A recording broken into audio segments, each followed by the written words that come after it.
Do you really need 2 liters of water every single day during Ramadan 2026? Or have we misunderstood our bodies, our faith, and the way Muslims have survived for centuries? Scroll through your phone and you'll see it everywhere. Wellness influencers, fitness apps, and health reminders repeating the same command. Drink your 2 liters today. Miss it, and guilt follows. But here's the question no one asks. Who decided this number fits everyone, especially during Ramadan? Ramadan is not an ordinary month. Fasting hours can stretch long. Climates vary. Bodies differ. Yet the rule stays rigid, as if humans were machines with identical settings. Meanwhile, right now, not centuries ago, but today, Muslims in Gaza, Sudan, and Yemen are fasting with far less than 2 liters of water. Some barely have access to clean water at all. And still, they fast. Still, they pray. Still, they endure with dignity and faith. This forces us to pause. If faith can survive without perfect conditions, then maybe health isn't about strict numbers either. Islam teaches that Allah created everything with balance, mizan, not excess, not rigidity, not anxiety. The Qur'an does not reduce the human body to formulas. It honors it as a trust, designed with wisdom and adaptability, as taught throughout the Qur'an. Not every viral health rule is a divine rule. Have you ever felt guilty for not drinking enough water during Ramadan? Comment yes or no. Before we begin, please like the video, subscribe, and turn on the notification bell so you don't miss anything. Share this video with your loved ones because this knowledge can literally change your life. Where did the 2 liters myth come from? Let's dig into the origins of the 2 liters a day rule. Contrary to popular belief, this number was never meant to be universal. It comes from studies on sedentary adults in temperate climates and was then popularized by fitness apps, Instagram wellness influencers, and even some health blogs.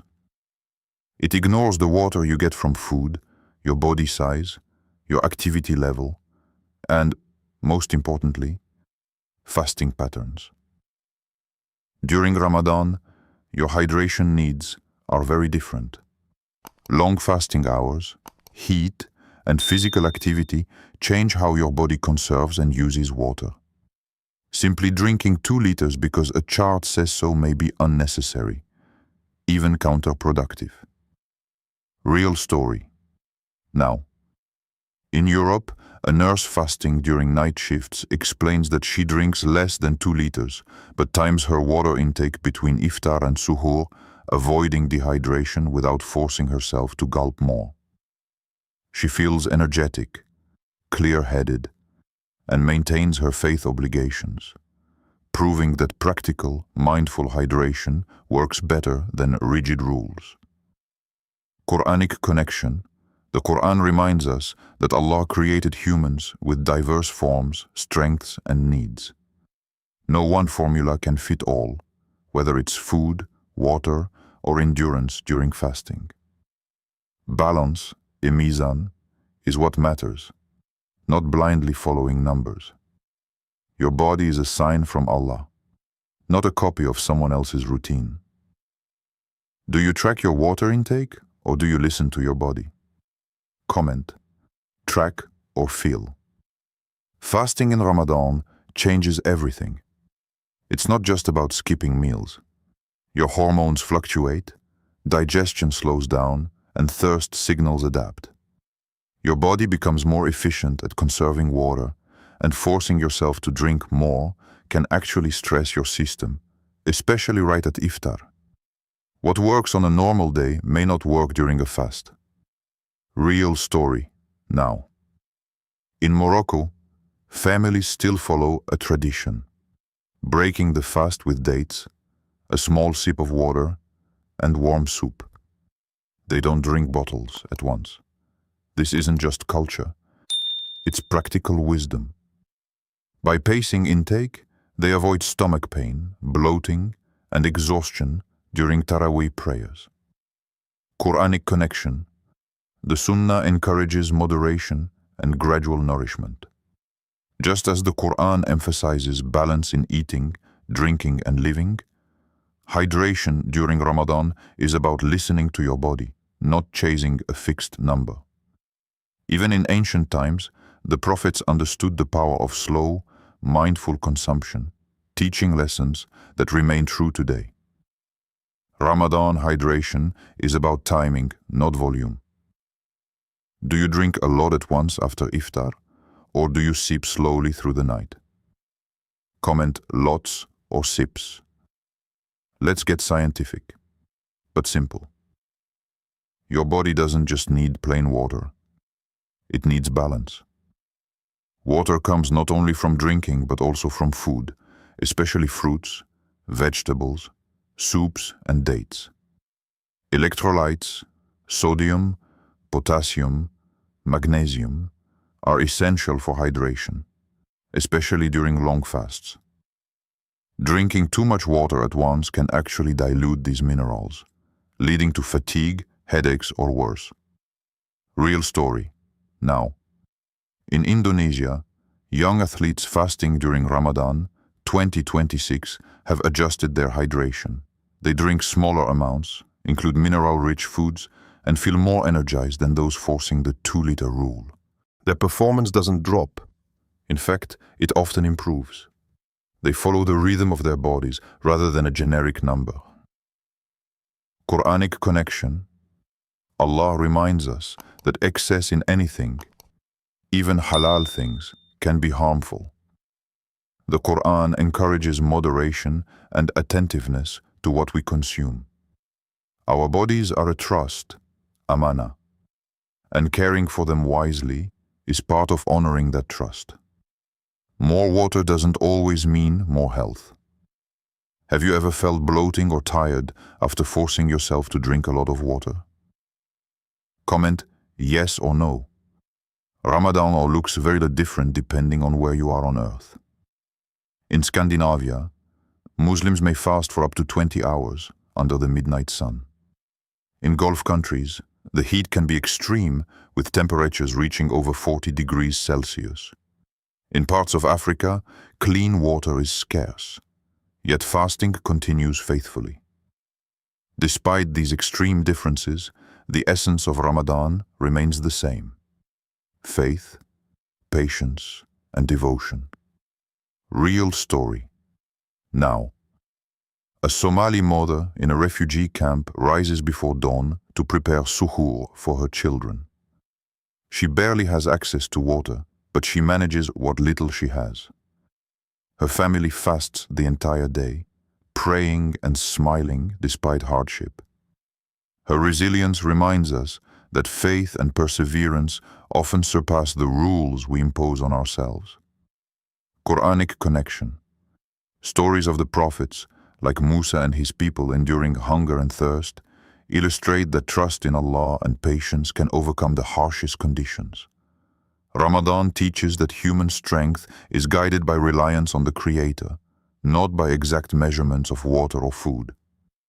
Faith adapts, it does not collapse. Where are you fasting from this year?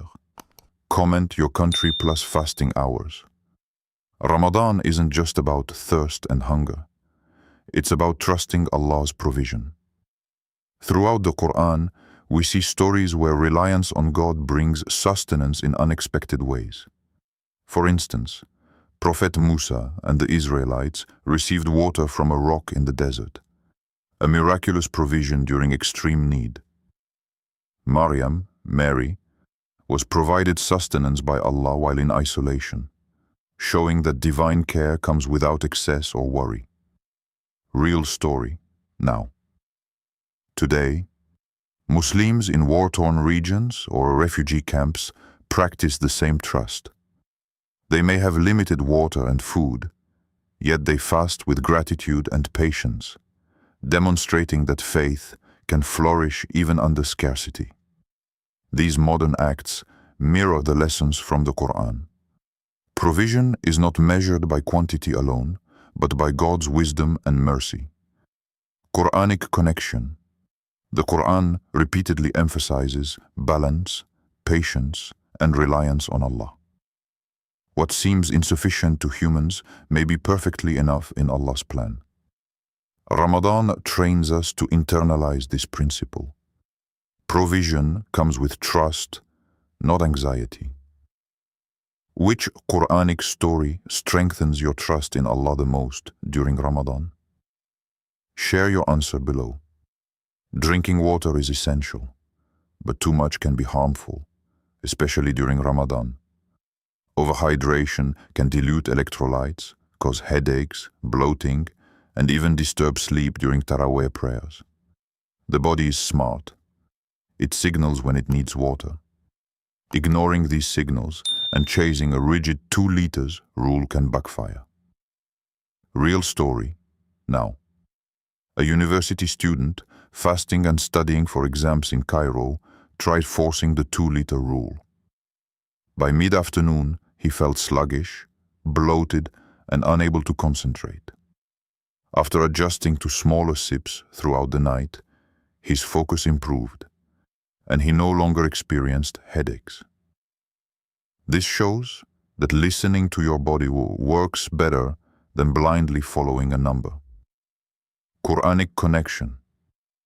Islam emphasizes balance, wasatiyya, in all aspects of life, eating, drinking, and living. Even something as basic as water is a trust from Allah. Moderation honors that trust and aligns with the spiritual goals of Ramadan. Even water becomes harmful without wisdom. Have you ever felt worse after trying to drink more water than needed during Ramadan? Comment yes or no. The best guidance often comes from the Sunnah. Prophet Muhammad, peace be upon him, taught moderation and mindfulness, even in eating and drinking. During Ramadan, this translates to hydrating wisely. Start with small sips of water at iftar. Break the fast with dates to gently raise blood sugar. Include soups or fruit for natural hydration. Spread your water intake between Maghrib and Suhoor instead of drinking it all at once. This approach prevents bloating, supports digestion, and keeps you energized for prayers and daily life. Real story. Now, families in Turkey and Indonesia practicing Ramadan 2026 are returning to these traditions. They've noticed better energy levels and fewer digestive issues. Following the Sunnah isn't just spiritual, it's practical, sustainable, and aligned with the body's needs. Qur'anic connection.